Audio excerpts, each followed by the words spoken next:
contente de vous retrouver en cette année 2021. Bienvenue à cette toute première édition de 2021 de l'Info.tvc, version longue, donc version hebdo. Je suis en compagnie de Zoé Huitala, notre journaliste. Bonjour, Zoé! Bonjour, bonne année, Émilie. Bonne année tout le monde. Hey, bonne année, on vous souhaite bien du bonheur De la santé, de la solitaire. santé, de la santé. Ouais, du bonheur solitaire, de la santé. Et de la santé. Oui.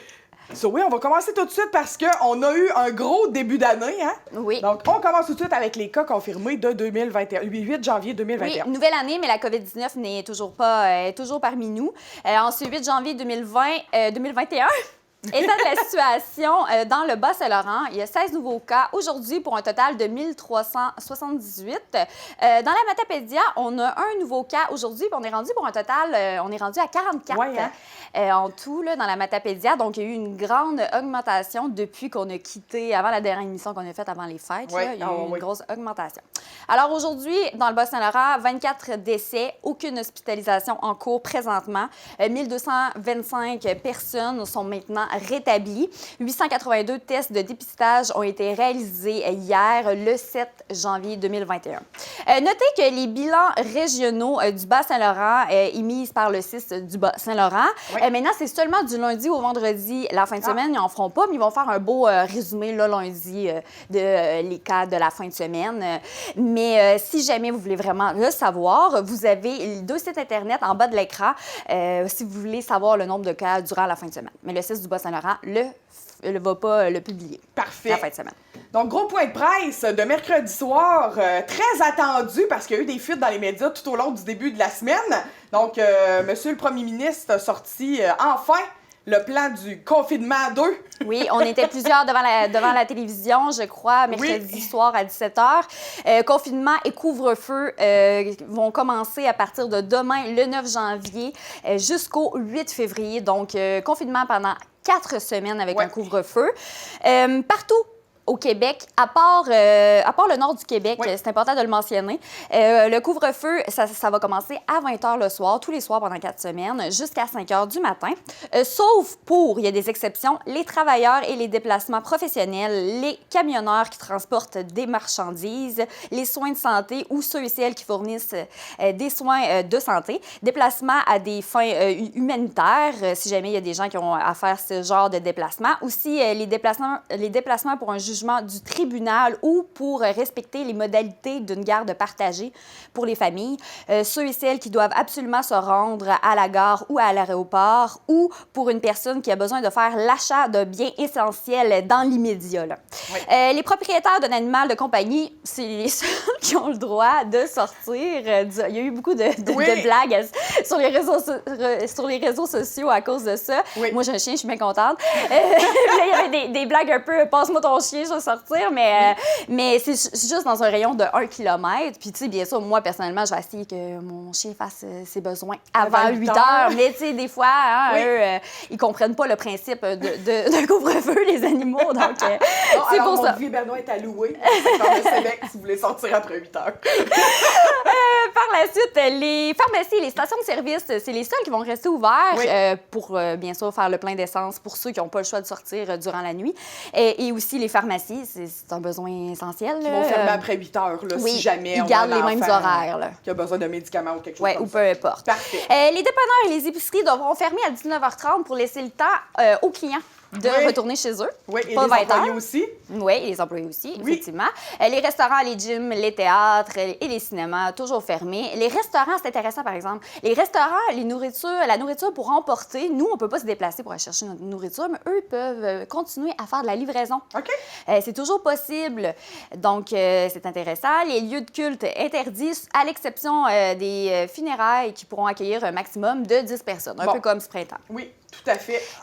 Oui. La police ils ont un pouvoir de questionner toute personne se trouvant à l'extérieur durant le couvre-feu. Ils peuvent encore donner une amende de 1 000 à 6 000 Le gouvernement envisage de créer un document officiel pour les personnes qui ont une bonne raison de circuler entre 20h et 5h du matin. C'est un peu tout ce que j'ai énoncé un petit peu plus tôt. Oui, un genre de laisser-passer. Là. Un genre de laisser-passer pour que ça se fasse plus rapidement. Puis aussi, on se sent moins coupable. Là, on a un papier. Aussi, une particularité. Tu peux aller dans ta cour, par exemple, hein, pendant le couvre-feu. Tu peux rester dans ta cour à l'extérieur. Passer 8 heures. Passer 8 heures. OK, bon. Oui, donc si vous êtes sur votre terrain, c'est correct. Parfait. Ensuite, la manufacture et l'industrie de la construction, seulement les activités qui sont considérées prioritaires et essentielles peuvent continuer. Ensuite, le télétravail, c'est obligé dans toutes les régions, sauf si la présence est jugée nécessaire selon l'employeur. Oui. Les activités sportives et récréatives, uniquement en bulle familiale ou individuellement. Même pas une marche avec une amie, là, à 2 mètres de distance, c'est non. Les stations de ski restent ouvertes, ça, c'est vraiment une bonne nouvelle. Les contrôles routiers, non, il n'y en aura pas cette fois entre les régions, les contrôles routiers. Les barrages. Les barrages, ouais. là. Mais on déconseille, bien sûr, de voyager. Tout à fait. Les salons de coiffure, ben, juste faire une petite différence. Là, les Ouais. salons de coiffure, de soins personnels et d'esthétique et les spas et les saunas, c'est pas essentiel. Non. Donc, c'est fermé. Mais toutes les cliniques Ouais. de soins de santé, massothérapeutes, chiropraticiens, optométristes et dentistes, ça reste ouvert parce que c'est très essentiel pour certaines personnes. Puis, même après le couvre-feu, c'est considéré essentiel. Cueillette en magasin, c'est possible pour les commerces non essentiels, mais à l'extérieur. Les rassemblements sont interdits, sauf pour une personne qui habite seule, qui reçoit une personne qui habite seule aussi avec 2 mètres de distance et un masque, bien sûr. Les garderies restent ouvertes. Les élèves du préscolaire et du primaire retournent en classe le 11 janvier prochain. Et changement pour le port du masque. Maintenant, les 5 et 6e années n'auront pas le choix de porter le masque aussi. Oui. Les élèves du secondaire recommencent l'école le 15 janvier, mais d'ici là, ils font de l'école en distance, virtuellement, là, à la maison. Le retour en classe, c'est ça, c'est le 18 janvier pour eux. Petit changement aussi, les jeunes devront porter un masque de procédure que leur gouvernement fournira chaque jour. Le gouvernement, notre gouvernement, bien sûr. Les centres d'éducation aux adultes et les formations professionnelles, c'est comme le secondaire, ça recommence le 18 janvier prochain.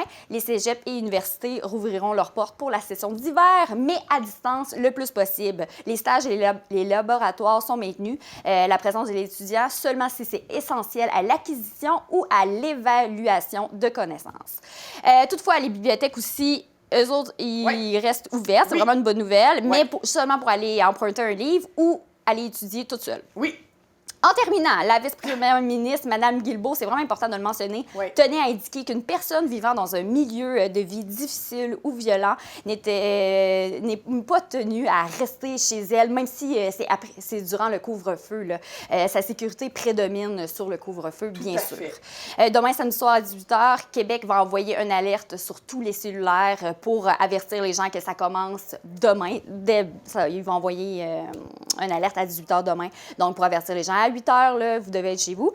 Puis aussi, ça se peut que les policiers allument leur sirène, et, leur lumière et aussi leur son là, qui émettent quand ils arrêtent pour avertir les gens. Il y a eu un point de presse ce midi par rapport à les écoles du ministre de l'Éducation, Jean-François Roberge. Rapidement, il lance un appel aux retraités et aux étudiants de l'université d'enseigner, peut-être faire du tutorat à les élèves qui ont de la difficulté à l'école. Il annule les examens du ministère cette année et la pondération du premier bulletin sera revue à la baisse et celle du second à la hausse, mais des consultations sont encore en cours. Puis la semaine de relâche aura toujours lieu comme prévu. Vous avez le site Internet du gouvernement du Québec qui passe depuis tantôt là, en image, en bas de l'écran, en bas de l'image, si jamais vous voulez vous désirez d'autres informations. Merci beaucoup, Zoé, pour ce gros bulletin d'actualité de grosse semaine. On a eu une très grosse semaine de mise à jour de confinement. Là, on est prêt à partir de 2021. On s'en va en courte pause et tout de suite après, on s'en va au bloc entrevue que tu as réalisé pour nous cette semaine.